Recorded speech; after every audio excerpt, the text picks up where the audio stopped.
La plus jeune des victimes n'avait que 14 ans.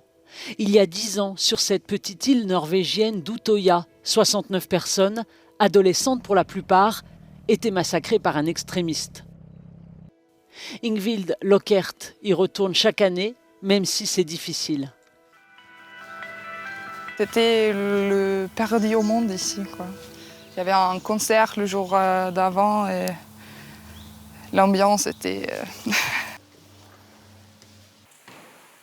Il y avait du monde ici.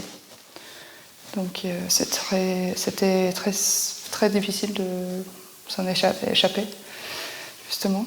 Et il y a eu des gens qui se sont cachés derrière le piano, mais qui sont morts aussi. J'étais si jeune. Ingvild s'est cachée dans une grotte.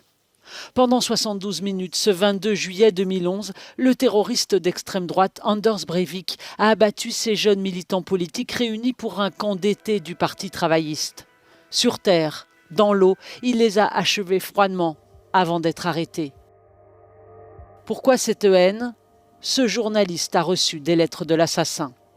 Breivik voulait punir la social-démocratie norvégienne, punir un mouvement qu'il accuse d'avoir en fait bradé la Norvège à l'immigration.